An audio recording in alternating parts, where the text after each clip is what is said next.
Everyone loves a rags to riches story. But what if I told you that before Sylvester Stallone became the face of Rocky, he was so broke that he had to sell his only friend, his beloved dog, for just $50? Worse yet, after finally making it big, he had to pay $15,000 to get him back. This isn't just another Hollywood underdog story. This is a real-life fight, one where Stallone faced rejection, humiliation, and desperation, and still came out swinging. If you love inspiring stories like this, smash that subscribe button for more epic tales on Storygram. Because trust me, you haven't heard the full story yet. And once you do, you'll never look at Rocky the same way again.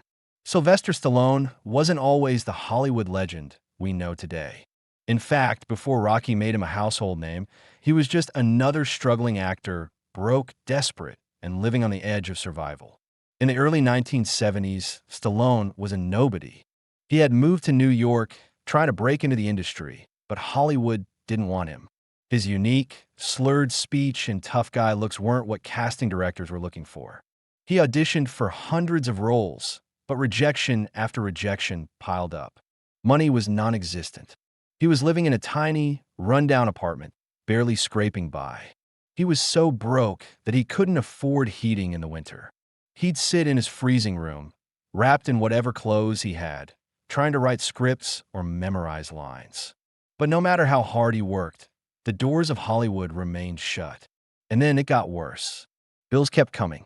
Rent was overdue. He had nothing left to sell, nothing of value. Nothing except his best friend, his dog, Butkus. Butkus was a bull mastiff, a strong, loyal dog that had been with Stallone through it all.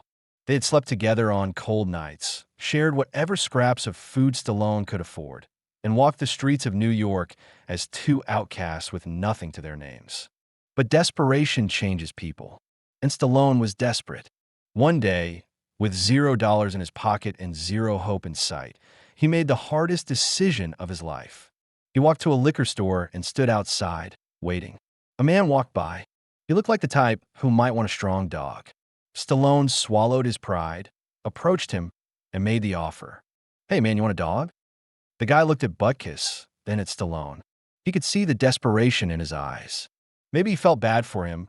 Maybe he just wanted a dog. Either way, he agreed. For $50, Butkus was gone. Stallone walked away, shattered. He had lost his best friend. But that $50? It was the only thing standing between him and starvation.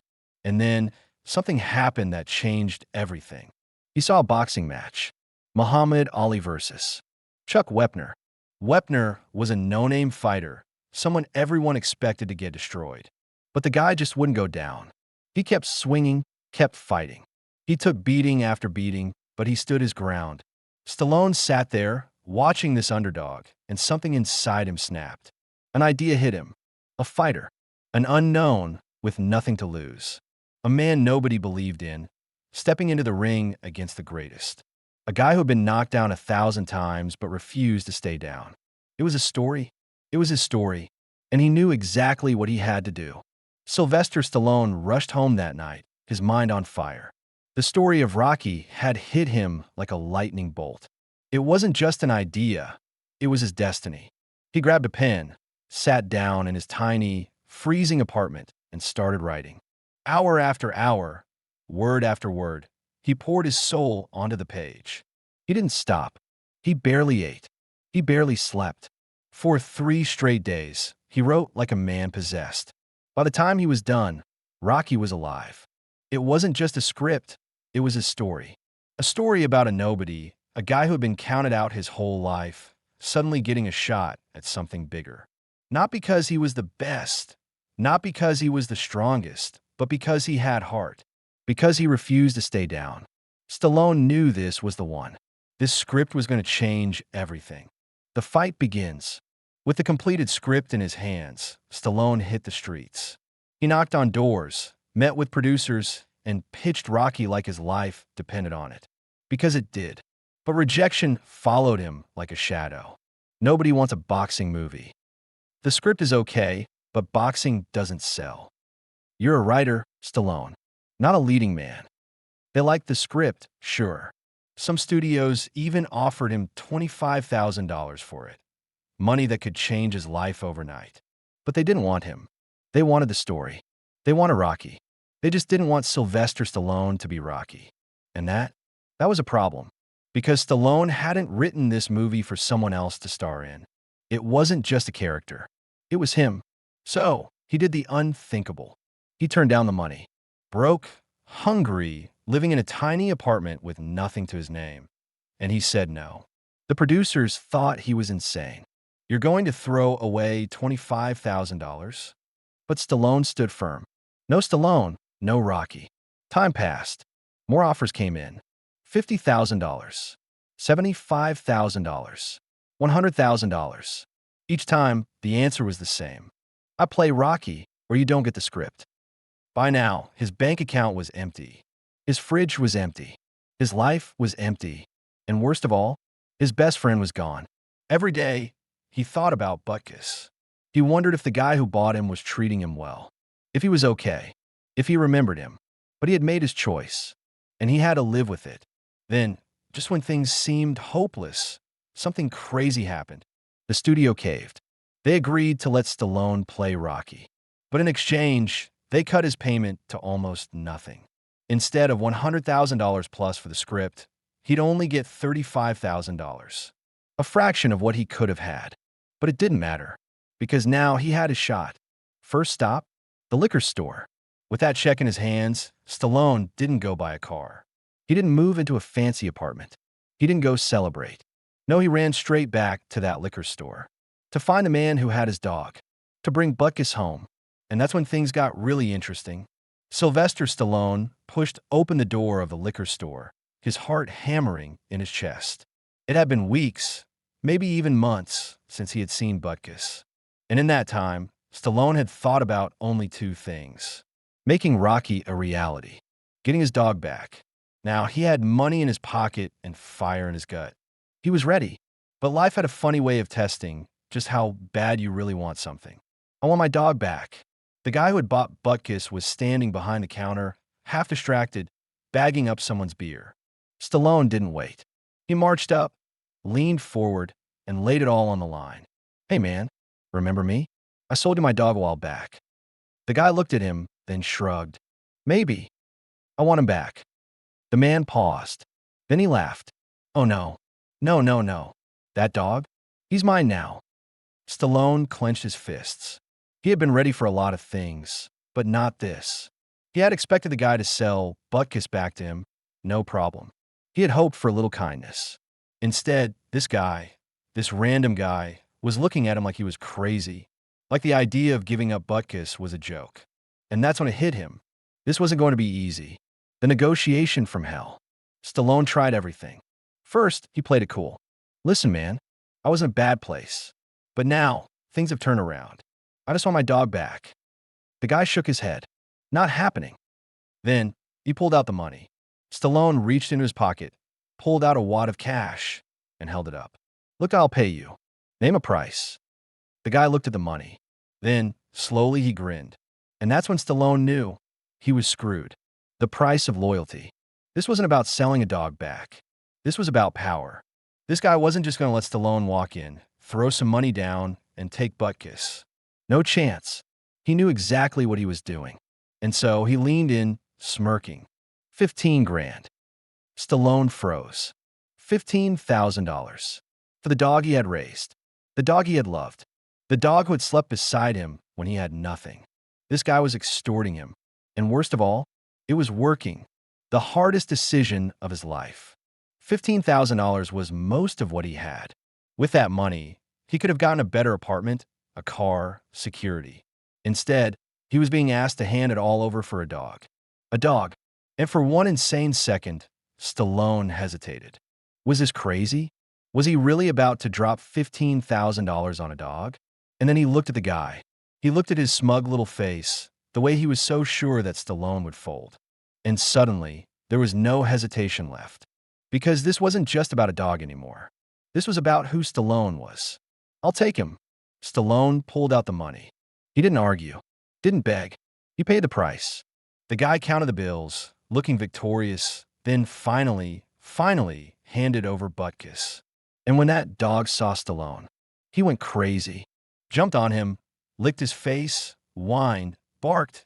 It was like he had been waiting for this moment forever. And maybe deep down he had, because Butkus had been there through the worst. And now, he was going to be there for the best. Stallone hugged him, eyes burning. "We made it, buddy." But little did he know, the real fight had just begun. Sylvester Stallone walked out of that store with Butkus back where he belonged, by his side. But his pockets were almost empty. $15,000. It was a crazy price, but as he looked down at Butkus trotting next to him, tail wagging, he knew something. He didn't regret a single cent. Because this wasn't just a pet. This was his battle buddy, the one who had been there when he was sleeping in a bus station, the one who had stuck with him through every rejection, every failure, every day he went without food. And now, they were walking into something much bigger than either of them had ever known. Welcome to Hollywood. At this point, Stallone was officially somebody in Hollywood. But he was still far from safe. See, most people think that once you sell a movie, it's all champagne and million-dollar paychecks. That's not how it works. Hollywood is full of sharks, and even after the Rocky deal was signed, Stallone wasn't rolling in money. Sure, he got a big check, but once you factor in agent fees, taxes, and production costs, that money disappears fast. So here he was, a struggling actor who had just blown 15 grand on a dog. The pressure was on. At this point, Rocky was greenlit, and Stallone was cast as the lead. But now came the hard part, actually making the damn movie. Hollywood execs were skeptical. Could this guy really carry a film? Was Rocky going to be a box office hit, or just another low-budget disaster? Everyone was watching, and in the back of Stallone's mind, he knew, if this fails, I lose everything. Training like a real fighter. Stallone didn't just want to act like a boxer. He wanted to become one. He trained like a madman, waking up at the crack of dawn, running through the streets of Philly, punching meat in a butcher shop just like his character. And Butkus? He was right there. When Stallone ran up those steps, Butkus ran beside him. When he threw punches in the gym, Butkus sat in the corner, watching. That dog had been there when Stallone was at his lowest. And now, he was watching him rise. The shoot that almost broke him. Finally, filming started. And it was brutal. They had no money. The crew was small. The entire movie was being held together with duct tape and determination. There were days when Stallone thought, what if this flops? What if I'm wrong? But every time doubt crept in, he thought about Butkus. He thought about how that dog had believed in him when nobody else had. And so, he pushed through. Because now, it wasn't just his fight anymore. The night before, everything changed. The night before Rocky premiered, Stallone couldn't sleep. He lay in bed, staring at the ceiling, thinking about everything that had brought him to this moment. Sleeping in a flop house, selling Butkus, buying back, fighting like hell to get this movie made. And now, it was all or nothing. If Rocky failed, he wasn't just losing a movie deal. He was losing his second chance at life. But if it won, he was about to become unstoppable. He turned his head, looking at Butkus curled up beside him. Tomorrow, buddy. Everything changes tomorrow. And the next day, he was right. The night before Rocky premiered, Stallone sat in his tiny apartment, staring at the walls. This was it, the defining moment of his life. He had spent years fighting for this, sleeping in bus stations, getting rejected, selling his own dog just to survive. And now, it all came down to what would happen tomorrow. Would people love it? Or would this one shot at greatness crash and burn? He turned his head and saw Butkus lying beside him, peacefully asleep. That dog had been there for every low, every moment where Stallone had wanted to give up. And tomorrow, he was either going to be a star, or he was going to be right back at rock bottom. No in between. The premiere, a risky bet. The lights went down, the film rolled, and Stallone sat in the dark theater, his heart pounding. This wasn't just any movie. This was his life on the screen. He was Rocky Balboa. And the audience? They felt it. From the first scene, you could feel the room shifting. People leaned forward, locked in. By the time Rocky ran up the Philadelphia Museum steps, people were on the edge of their seats. And when the final fight scene played, the entire place exploded. People cheered, cried. By the time the credits rolled, The entire theater was electric. Hollywood executives rushed to Stallone, shaking his hand. Critics called it one of the greatest underdog stories ever told. And then the numbers came in. Rocky was a hit. From nothing to everything. The film dominated the box office. A $1 million budget turned into a $225 million global phenomenon. The critics? They were raving. The Oscars? 10 nominations. Best Picture, Best Director, and Sylvester Stallone, a guy who'd been flat broke just months before. Now, he was nominated for Best Actor.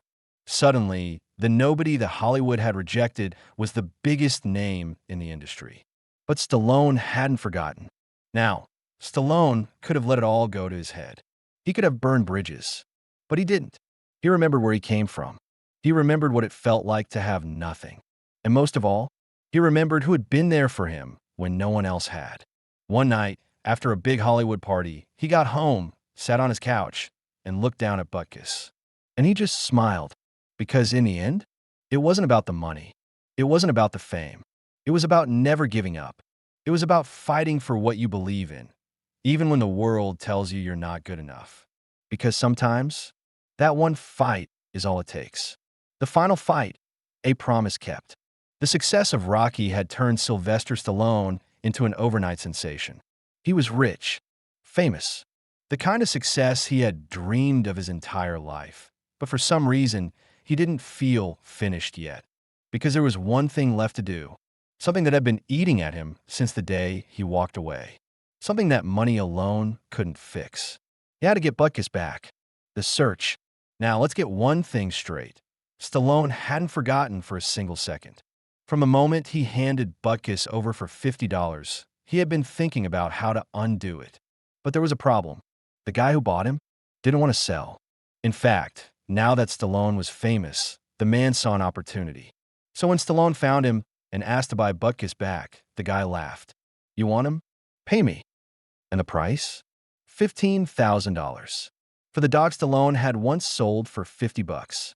A no-brainer. Most people would have walked away or fought for a better deal. But Stallone? He didn't hesitate, because this wasn't about money. This was about loyalty. This was about the one friend who had been with him through everything. When he was sleeping in a bus station, when he was starving, when he was rejected by every casting director in town. So you better believe he paid the full amount. And the moment Butkus ran back into his arms, it wasn't just a reunion. It was a full circle moment. The ultimate proof that he had made it to the other side. What all meant. Stallone's story isn't about just one movie, or one script, or one fight. It's about what happens when you refuse to quit, when you bet on yourself, even when the world laughs in your face, when you hold on long enough to turn rejection into victory. And most of all, when you remember what really matters. Because Stallone's greatest victory, it wasn't just making millions. It wasn't even winning an Oscar. It was being able to go back and get the things he lost on the way up. The things that money couldn't replace. His dignity, his dream, his best friend, the legacy. Today, Rocky isn't just a movie, it's a symbol. A story that has inspired millions. Because deep down, we all have that one shot. That one moment where we either give up or fight like hell. And if Stallone proved anything, it's that the people who make it aren't the ones who have it easy. They're the ones who get knocked down and get back up. Every single time.